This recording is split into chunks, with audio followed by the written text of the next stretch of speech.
Perfect. All right. Roll call. Brian. I'm here. Stephanie. Here. Jasmine. Here. Ryan is here. Again, we're gonna, same procedures. We're gonna work through the agenda, then at the end, there'll be a 3-minute period for public comment. It is not a question and answer, it is a comment period, as we had previously agreed. Before we go on to new business, I would like to apologize. I made a material mistake in the last meeting that we had. I was talking to Dr. Bagley Miller, and I misheard her say that she was in, I thought she said she was in the planting phase in town, but she was in the planning phase. So I just want to clear that up. When I make a mistake, I will take the loss. It's my fault. I misheard her, and then I spoke to her 2 more times since our last meeting. And one of those calls, we'll talk about the other call later. One of those calls was that John will have the primary contact with Dr. Miller going forward, as this is a city contract, as we did with Versa Drone. And I will have, she will only contact me if she wants to ask, is something a good idea? And the reason why was the contact person previously is she wanted one point of contact. Previously it was myself, Chris, and Ellie calling her a bunch, and she was like, I would just rather call you, hear from you. So that's where we got you. That's why we are where we are. Again, I apologize. I misheard her. I can't hear very well at this point, so hopefully that will be remedied. So on to new business. Brian has put forward, let's start with the procedures. The resolution and procedures. So basically, just to refresh everyone's recollection. Into your meeting? Yes. Just to refresh everyone's recollection, back in January, we had a meeting. We talked about having a repository before that. We talked about having a repository where we would put certain documents. The goal was to put things that were viewed as being, particularly relevant for the committee's mandate of looking into tier management in the city of Rock. And, we're trying to balance between collecting every document that's ever been written about tier management anywhere in the world and, having something that's meaningful. So I picked out, jumping ahead. When we had that discussion, everyone was in agreement. We wanted to make sure that the city's clerk's office could support it, and we talked about using Engage as a vehicle to start to do that. And I think you looked into the technical aspects, and we subsequently decided we could do it. We can do it. It won't be, I'll say, whatever resolution you guys pass, I'd ask you to take the clerk's office out of it, because it's not gonna go through them, it's gonna end up going through the manager's office, and then we'll work with communications. Okay. Post. Let me just, I don't know that, we do mention city clerk's office and the procedures. I'm not sure about the resolution itself, but either way, we can fix that. After we can approve, subject to. Yep, we can do that. So clerk, so you should see manager's office? Yeah, just, you guys can verbally say, Yeah. approve it subject to Yeah. those changes. Okay. And then similarly, I put together some procedures that basically describe the process by which, documents would be nominated, for lack of a better word, and then considered by either the chair or their designee, and if they were viewed as being relevant, would be then sent to the entire committee for their consideration. Critical to the whole process is the fact that the documents are not meant to be an endorsement by the committee of the contents of it, or say this is the right answer, the wrong answer, or we accept this scientific claim or something like that, because we'll never get anything, quite honestly. And it's meant to find things that are the most relevant and potentially useful for members of the community and the committee in terms of considering what we're supposed to do.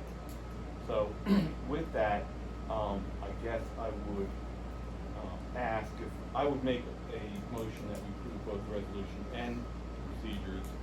Would ask if someone would make a second to that motion. I second. Does anyone object, since we have to have unanimity given our quorum situation? Can we put somewhere in there like it's informational purposes only and it's, I don't know if that was part of the write-up, but. So I'll just quickly read what it says, just wordsmith as you see fit. The resolution says that, the posting of any document by the committee does not represent an acceptance or endorsement of any information, conclusions, or opinions expressed in the document. Conversely, a decision by the committee not to post a document on the repository does not necessarily indicate that the committee disputes any information contained in the document or disagrees with any conclusions or opinions expressed in the document. I mean, the goal is to be Agnostic. Swiss. and- We're very neutral on this. You know, we're not trying to take sides on it. We're just trying to find stuff that's relevant. And hopefully the 8 documents that I sent around for consideration will sort of represent the type of document that we're thinking about.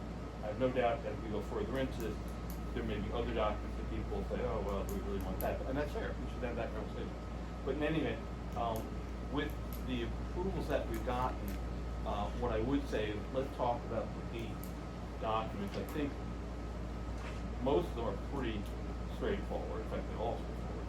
I mean, the first, probably the most important in some respects, maybe the first 2 most important, are the city staff's, your presentation to the city council back in May of last year, which has really set the groundwork for the committee, the council rather, creating this committee. So, again, I think that's kind of like your birth certificate. That's kind of like the first document. I'm not sure why anyone would say we shouldn't include that on the repository. It really needs to be there. Is why we came into existence. And similarly, the city council resolution, which is already publicly available, right, via the city council's agenda and minutes, should just be in there for ease of reference so people can find it. So I would package those 2 together and say, does anyone object to those being included? No. The next 2 documents I would kind of put together.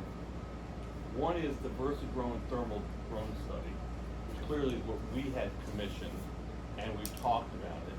And, you know, from my perspective, I think the committee's work product, whether it's this or any future work product, is something that should be included in the repository. I mean, we can't say, well, we adopted this, we approved it, or we don't want to hear about it. This is Part of also our effort. city money too. Yeah, Yeah. exactly. And it's also posted. It's already Yeah, it on was- the website. It's already up on. Okay, great. Engage. Fantastic. Yeah. I'm just, Just gotta link it into this. We just gotta link it into the repository, like into the form. the next is the so-called birdsall study, which was done 10 or 15 years ago. Okay, now obviously that's an older document, but certainly it represents something specifically commissioned by the city of Rye. And from a historical perspective, I think it's relevant to have it there. You may or may not agree with the assessment that was done, but from a historical perspective, it's probably the most focused information we have about the Rye deer population going back then.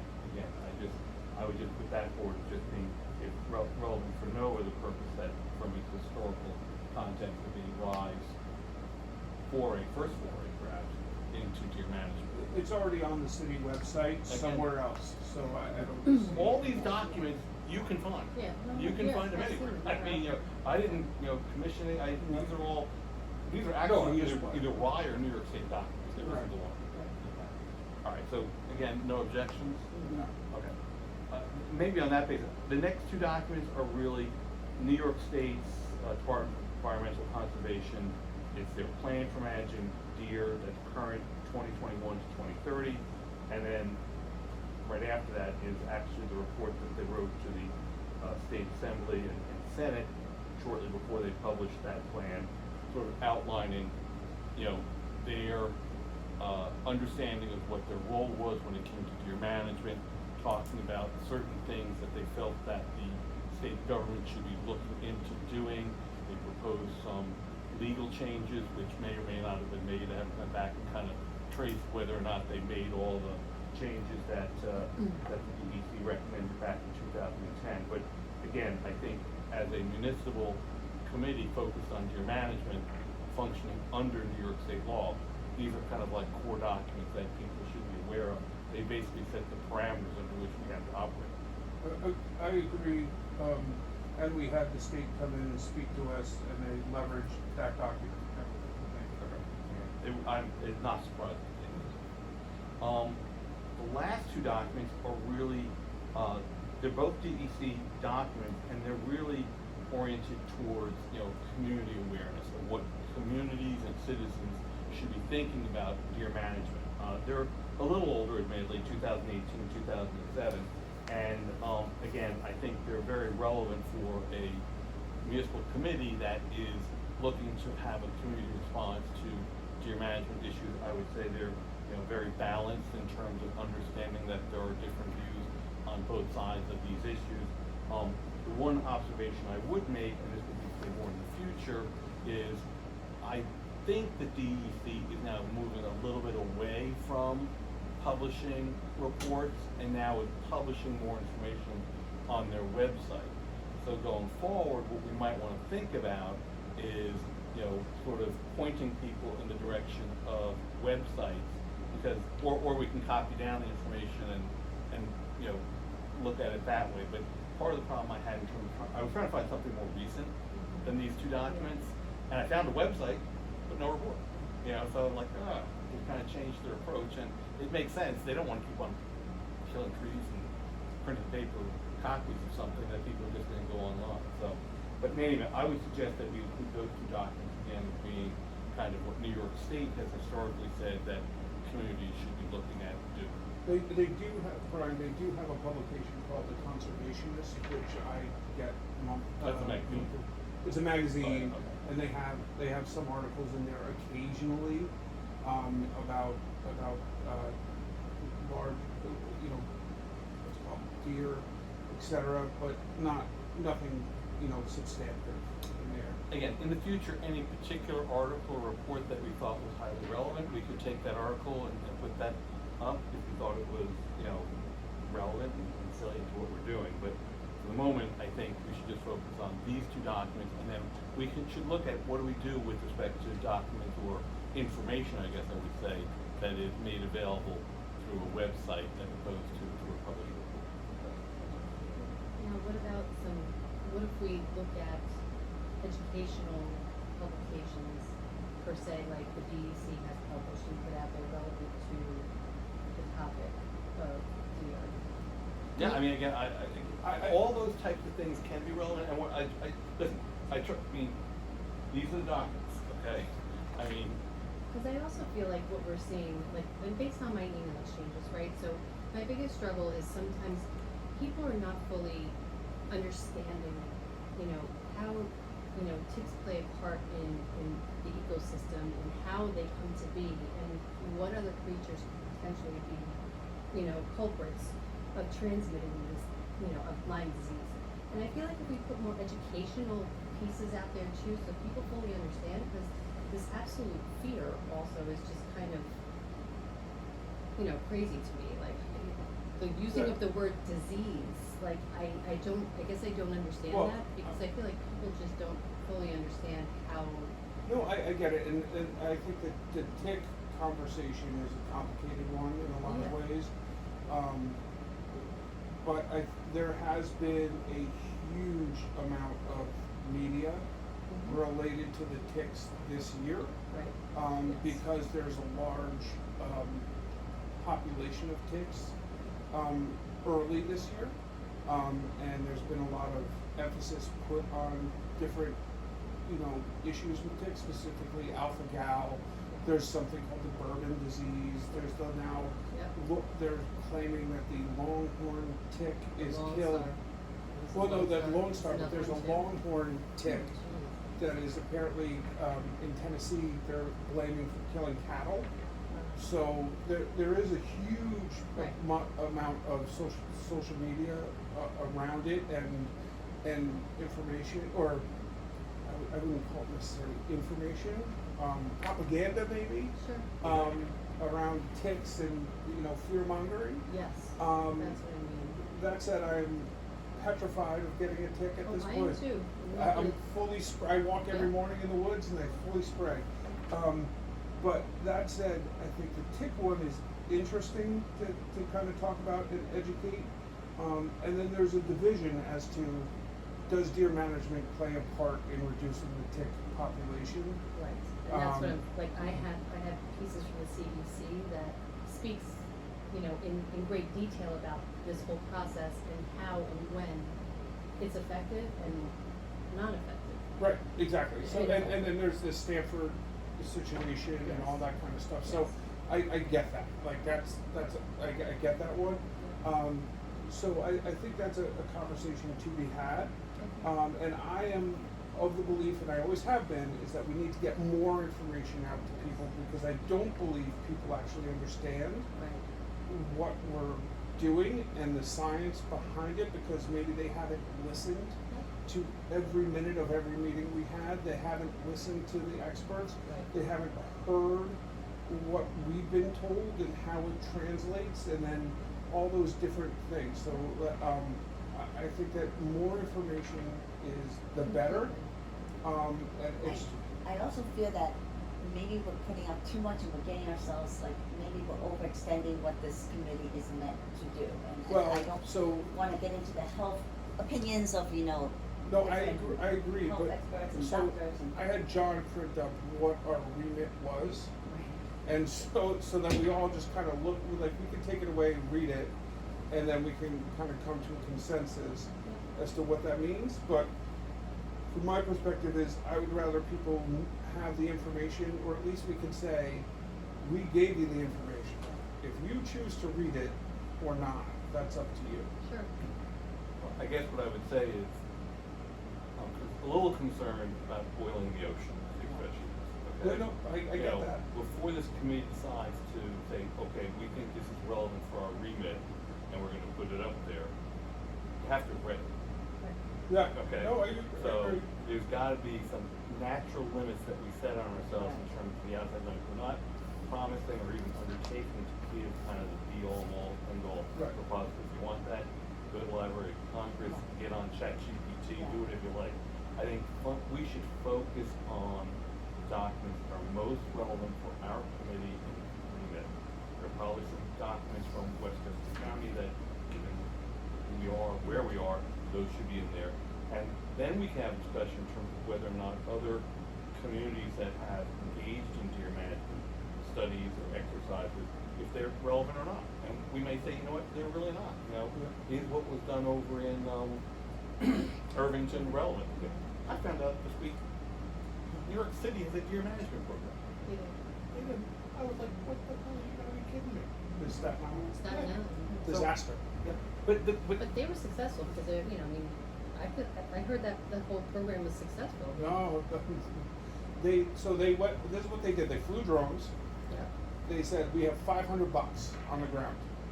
They went, they took bucks, gave them vasectomies, sent them, Oh, tagged them, sent them back out, and so they have these tags on there. What was happening was they ended up giving $1,500 vasectomies, and they were finding the bucks. The bucks were coming in from Jersey during the rut, and then they were finding the vasectomy bucks in Brooklyn and in New Jersey.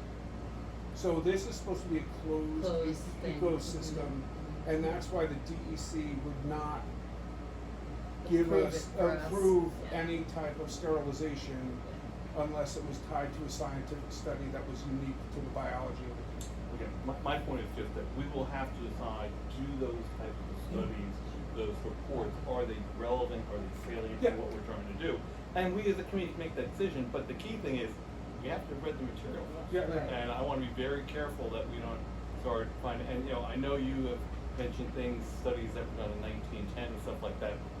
1923, the George Reserve Yeah, one, I'm because that's sure- fundamental. Yeah, I know, but, so all those fundamental things, the scientists in the world, the historians, can go back, but for our committee, I would just keep Okay. it on. All right. With that, I am done. Yeah. So thank you Okay. very much for. I'm gonna take that as all the documents are approved. Sure, yes. Okay, perfect. Okay. One last, are people happy with this as a process? Yeah, Yes. I think so, it's a great starting point. Yeah. And it's an easy way for people to kind of go and get information in one consolidated place. Yeah, and I think it offers a good, people should start with this instead of starting off with some, Right. you know, little tangent and working their way back into the rest of the information. Correct. Okay. Dr.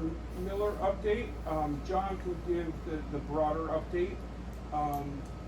And I should have put her underneath the drone survey feedback, but, John, do you wanna give the Sure, I'm looking at the email now. So she's got her site maps and locations ready for when she goes out there and stakes, but, what she told me is basically she's working on another project and expects probably sometime in early August, to actually get out and begin her started. How does that work with the season? She said she has plenty of time to do the surveys and it won't be an issue, is what she told me. I believe she she stakes it and then comes back for a certain amount of weeks and basically takes photos and observes it. So I don't know if I don't think it's like the drone survey where it's required that it happens throughout the entire season. At least that's what she explained to me. But she's using existing vegetation as her guide as opposed to planting things. Well, both. If the stuff that she's planting, when is she gonna plant it? Right, 'cause she said she hasn't planted anything yet. She hasn't planted anything yet, but she'd be planting, I'm just using a species for argument's sake. She'd plant red oak here, a sapling, and then that would be supple, maybe a foot high or so. And then she would plant red oak in a contained fenced area to see if one is browsed and one is not. Is it gonna be the same area, like, Yes, yeah, Okay. it's gonna be multiple areas, and she may be doing, she had mentioned to me that she was contemplating doing an explainer to, if the schools wanted to come, like APES wanted to come in and let the teacher wanted to listen as to what she's doing, or anyone wanted to come, she's contemplating doing some sort of teach-in to kind of, to show exactly what the process is and go through. Which is different. It'll be sometime late July, early August.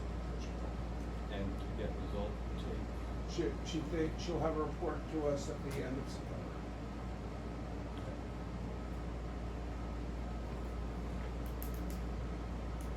Anything else? No, I don't think so. I did also give you, a copy of the revised drone report, just with the legend added. Okay. Yeah. Those minor changes, just so you guys have it. It's obviously. Great. Okay.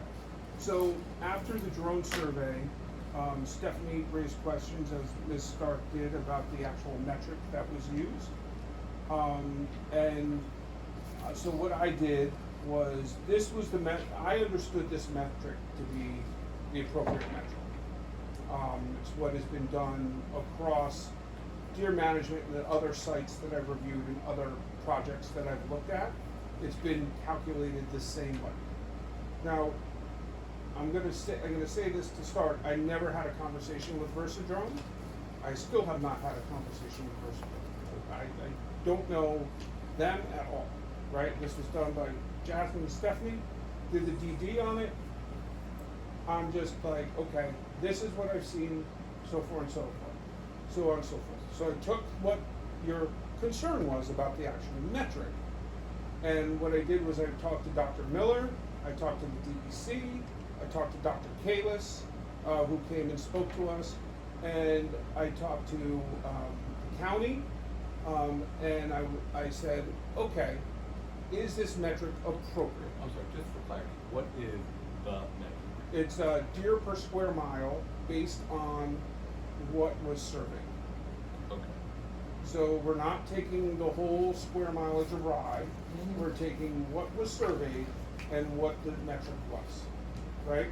So 256 over whatever that metric. 191 over the metric equals 256. So basically, the extrapolated Correct. information from the data. Correct. That is. Okay. Yep.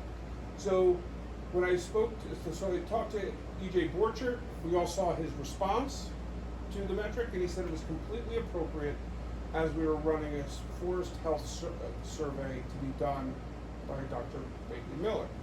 I called Dr. Kalis, who was a little more, call it flippant, and she was basically like, "Wow, there you go, you've got too many deer," and that was basically her response. They said, "Well, we're doing a forest study," and she was like, "Yeah, that's a good idea," and kind of was like, almost like you already know your answer.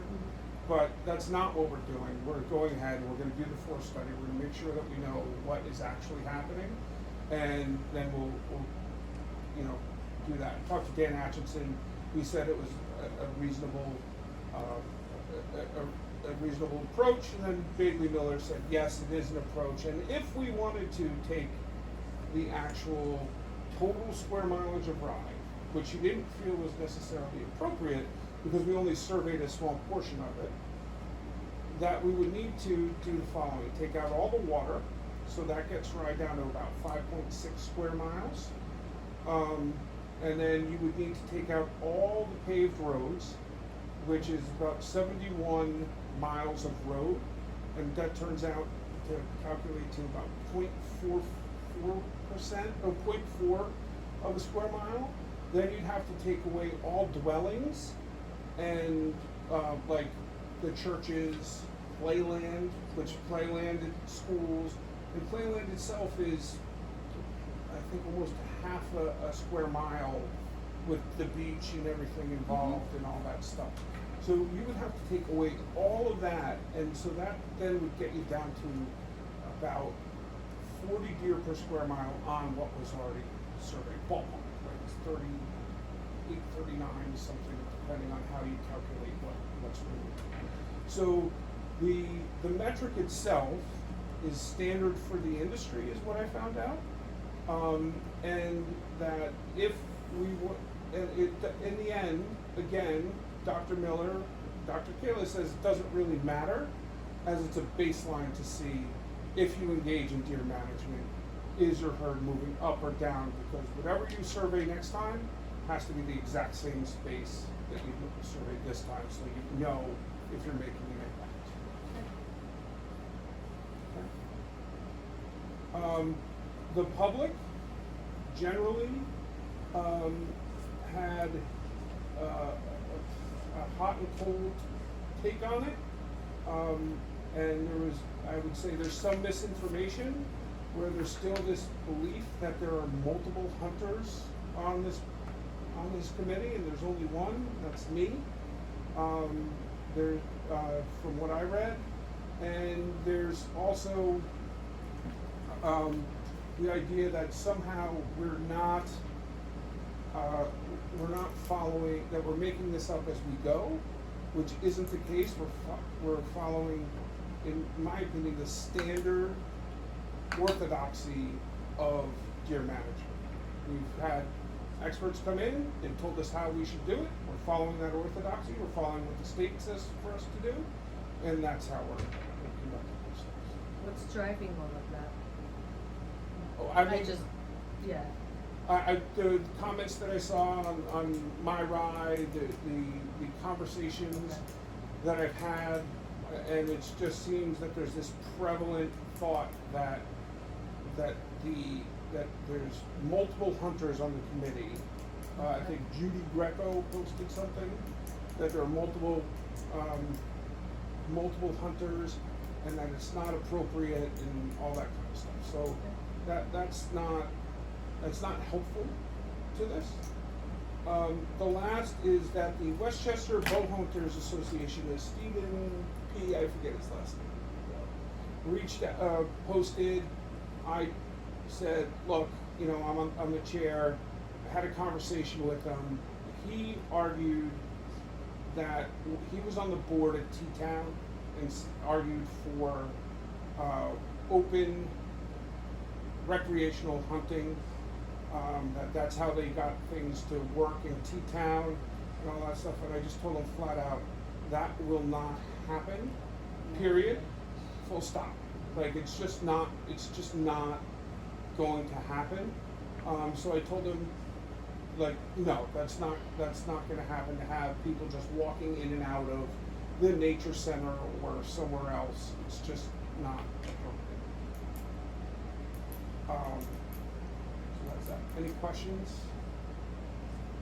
No, I think the main thing is people have to learn to read very carefully, because people are latching on to something that fits their belief, and they're not at all understanding, thinking really carefully about what's being said.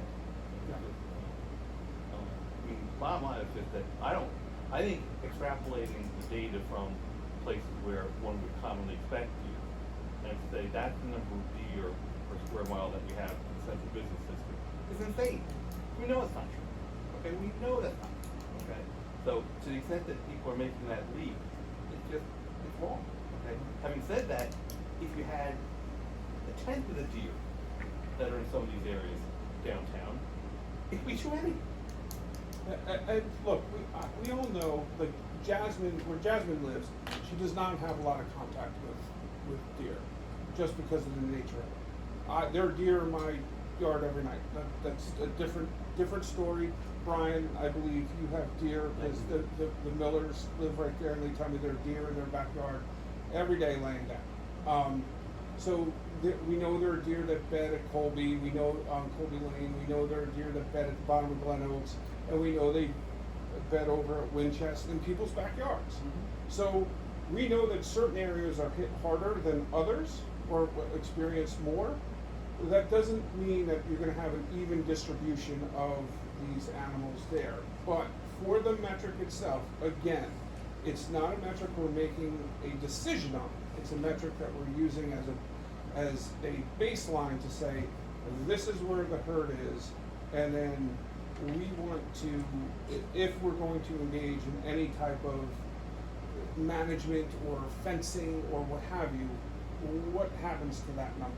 Does it increase? Does it decrease? And then we have to look at it. Now, in terms of trying to get to what I would regard as being a more sensible number, and it may have to be multiple numbers for different parts of the community. I mean, there's a big project going on right now in the city of Ryan around development. Right? What does the city want to do around development? Okay. Now, you take the point that someone made in terms of, well, you know, it makes a big difference if it's a central business district, if it's a church or school. Like, school may have a lot of ground, but I don't think we should have any deer on it personally. I think that's really dangerous. Here. You know, you have areas that have, you know, X square feet of zoning, you know, quarter acre, half acre, acre plus. I think we should understand what the appropriate amount of deer should be in any of those areas, and adjust what our square mileage. In other words, weight our space according to the density of deer that you think is appropriate for that type of area. If the Y central business district takes up the number 10% and the number 0, we'll adjust that. If some other areas you'd expect to have, you know, 100%, in other words, you expect the full amount of normal deer to be there, make that the number, and then adjust everything so that you weight our community appropriately for the number of deer that are in the town. And that makes some sense. I think execution would be very difficult, because deer, as we've said before, don't pay taxes. No, it's a matter of saying, you know, what is the right number that you're going to treat as being what would you expect to say? Right. Yeah, I agree, but I think that's, I don't know, the way we've kind of come at this, and you guys tell me if we should tack, right? Because the way we've come at this is, we want to know, is there a deer problem? Yes, no. And then we decide, well, what are we going to do if there is it? What are the options that are out to us, right? And then we'll go down that road. But if we want to start saying, like, okay, let's pretend for a moment that there is a problem, right? Let's say we think there is a problem. Should we start saying what's a non-lethal means of dealing with this? Because that's going to come up in a little. Or is there a lethal means of dealing with this? And how do we contemplate what the appropriate numbers of deer are. Do we wanna start that work now, or do we want to wait till we know yes or no? And I'm agnostic personally to either method of doing it. But should we be, I guess the question is, should we be prepared? If the answer is no, there's no deer problem, we don't have to do anything, right? There's no problem. If there is a problem, then we have to say, okay, well, what are our options?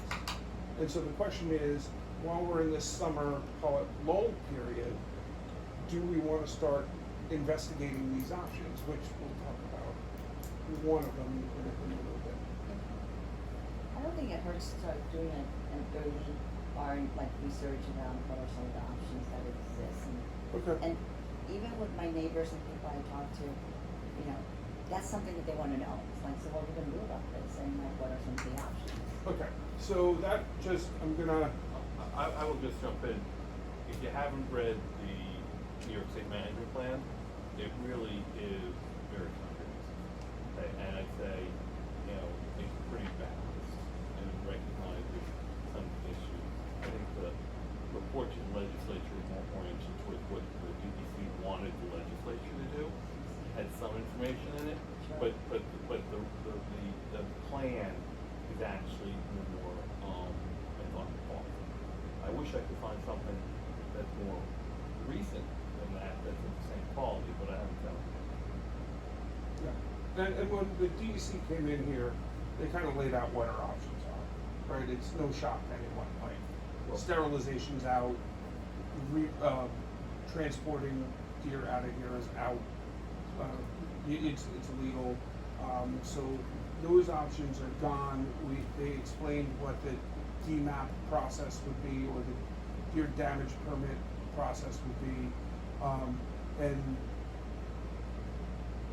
there's a mixed bag of positives and negatives with any of those, and then there's the issue of fencing. Like the city has been very negative on putting up 8-foot fences around the town, and I don't know that that's going to change under this new administration. So anyway, okay. Anything else on this topic? Okay, great. The emails that were discussed vigorously. Adele Santani, I'm sorry. her proxy, I'm a next door neighbor, she's in London. Yes, and so she had asked to zoom in, to speak to the committee. I denied that request because we reviewed the emails, we understand. We get it. We understand the issues, and then, are you last name Pike or Paul? I'm Leslie Winters, I'm Adele's direct next door neighbor. Okay. Gulliston Place runs the length of my property. Okay. And it's my property where they nest and breed and come out. Okay, so, the emails that were all received by us, and we've read them, we understand that not all of Rye was surveyed. Any plan that we have, which is what I told the Westchester Bowhunters Association, is that it's gonna be specific to Rye, and it will encompass all of Rye. We have some challenges, which are that we have a patchwork of land, some of that not owned by the city of Rye, owned by the county, and we have to work with the county if we're ever going to do anything. So if Rye decides that we're gonna put up 8-foot fences all over the place, and the county says we're not gonna do anything, then that defeats the entire purpose of doing anything. So we have to work with the county and be respectful of it, because they own that property. So we do understand that that certain areas are overrun, for lack of a better term, and that we did not capture every area, but any plan that we have will look to try and reduce or deal with whatever if there is a problem, we'll look to deal with whatever issue that Yeah, comes she's up. documented it with photographs of her 3 deer in her yard. Yeah. She's a fanatical gardener, spends a fortune on her landscaping. And to come out and see the deer scat on her walkway. She's surrounded by 3 sides. And I said, but your property's 4 sides. You know, we're gonna list some places in her driveway, she doesn't have the 8-foot fence, they're gonna find an opening. Yeah. No, I get it. Look, I understand my hydrangeas are already destroyed. So, we will, work to, find a solution that is fit for everyone. Any further comments from the committee? Okay, Engage. We have a comment from Engage from a JT. I don't know who JT. I didn't even see that. Where do you Yeah. see comments on there? There was the My Rye, the My Rye, article was posted to there somehow. Oh, that I There's- saw, yeah. but then I And didn't then see there was a anything beneath comment it. underneath it, and the comment basically read, there's a, and I'm just gonna summarize, so if I misquote it, don't, Is it a big long comment? it's long enough.